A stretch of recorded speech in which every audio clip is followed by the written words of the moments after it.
Good morning students and welcome back after the summer vacations. इस बार के summer vacations historical रहे, आप भी इसके गवाह हैं। शायद आप लोग बाहर घूमने नहीं गए, बट उम्मीद है आप लोगों ने घर पे बैठ के अपना क्लास वर्क, होमवर्क, कोई भी एजुकेशनल एक्टिविटी आपने ज़रूर की होगी। बिसाइड दिस और भी बहुत से एक्टिविटीज़ है जो आपने घर पे किए होंगे, करने भी चाहिए, सीखने का समय था।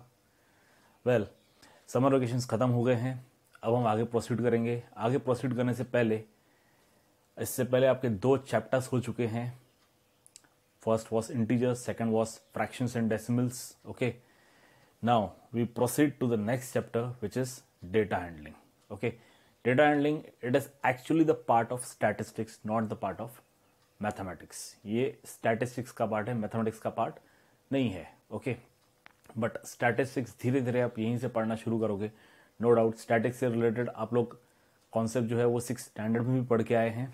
ओके, और डेटा हैंडलिंग में एक वर्ड जो ये आ रहा है data, you know the meaning of this data. Data is nothing but whatever we collect the information, that is called the data. आपको याद होगा लास्ट टाइम आपने पिक्टोरियल रिप्रेजेंटेशन स्टडी किया था डेटा का, जिसमें डेटा कलेक्ट किया गया था। डेटा कलेक्शन, जो भी चीज़ कलेक्ट की जाती है, इंफॉर्मेशन कलेक्ट की जाती है, that is known as data. एक सिंपल सा एग्जांपल ले लीजिए।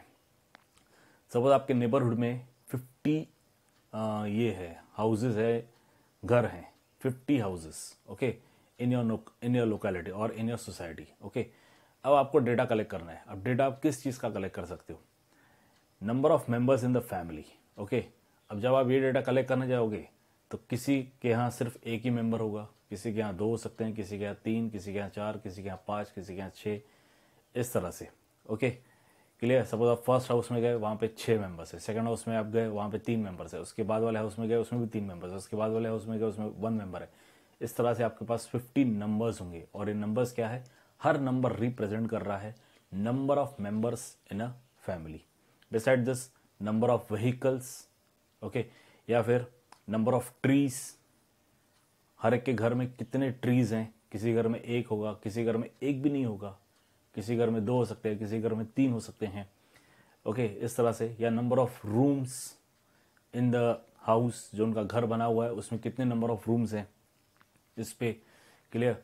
बिसाइड दिस, मंथली यूनिट्स कितने चल रहे हैं इलेक्ट्रिसिटी के, उस पर डेटा कलेक्ट किया जा सकता है। ओके, हर जो घर है उसमें डेली कितना दूध आता है, किसी में ½ लीटर आता होगा, किसी में 1 लीटर आता होगा, किसी में 1.5, किसी में 2 लीटर्स। इस तरह से डेटा कलेक्ट किया जा सकता है। हर केस में आपको 50 डिफरेंट ऑब्जर्वेशंस दिखाई देंगे। ओके, कहीं पे सिमिलर भी हो सकते हैं, बट दीज 50 ऑब्जर्वेशंस जो कलेक्ट किए जाते हैं, that is nothing but the data. इसे ही कहा जाता है data. So that is known as collection of data.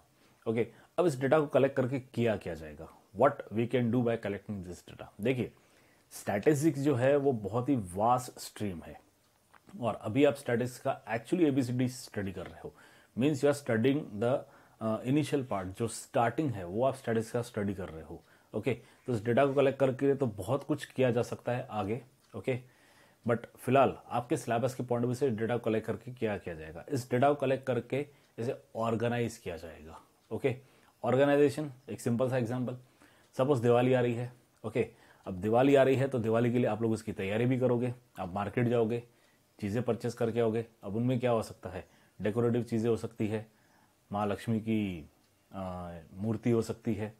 Okay, then मिठाई हो सकती है, पटाखे हो सकते हैं। You can purchase all this thing, but आते से ही आप इसे ऑर्गेनाइज ज़रूर करोगे। अगर आप ऑर्गेनाइज नहीं करोगे तो क्या होगा? सपोज आप लेके आए, ऑर्गेनाइज नहीं कर रहा है, पटाखे जला दिए, बाद में मिठाई खा ली, और अब आप मतलब डेकोरेशन कर रहे हो, ऐसा तो नहीं करोगे। यू हैव अ प्लान, जिससे आप उस तरह से ऑर्गेनाइज करोगे। घर को साफ करोगे, डेकोरेट करोगे, माता जी की मूर्ति की स्थापना करोगे, उनकी आरती करोगे, प्रसाद के रूप में मिठाई बांटोगे, उसके बाद जाके पटाखे जलाओगे। Okay, that is the organise. वैसे ही जब ये डेटा कलेक्ट किया जाता है, इसे ऑर्गेनाइज किया जाता है। Organization of data is the most important thing. Okay, क्योंकि जब तक आप डेटा को ऑर्गेनाइज नहीं करोगे तब तक कुछ नहीं होगा। अब ऑर्गेनाइज करके इस पे एनालिसिस किया जाता है। ओके, अब एनालिसिस में क्या क्या होता है? ऑर्गेनाइजेशन में ऑर्गेनाइज द डेटा, डेटा को ऑर्गेनाइज करने के बाद जब आप इसे एनालाइज करोगे तो आपके सिलेबस के पॉइंट ऑफ व्यू से इसमें है arithmetic mean. then range. Okay, then you have mode, and then you have median, you have bar graph. ये आपके लिए नया नहीं है. पिक्टोरियल ग्राफ आप लास्ट टाइम स्टडी कर चुके हो, बार ग्राफ भी आप स्टडी कर चुके हो 6th स्टैंडर्ड में. Okay, bar graph. ओके, तो डेटा को ऑर्गेनाइज करने के बाद आप इस तरह से इसका एनालिसिस कर सकते हो. उसमें से हम अरिथमेटिक मीन फाइंड कर सकते हैं, उसमें से हम रेंज फाइंड कर सकते हैं, उसमें से मोड फाइंड कर सकते हैं, median and bar graph. These are the things which we can find out. Please note it down.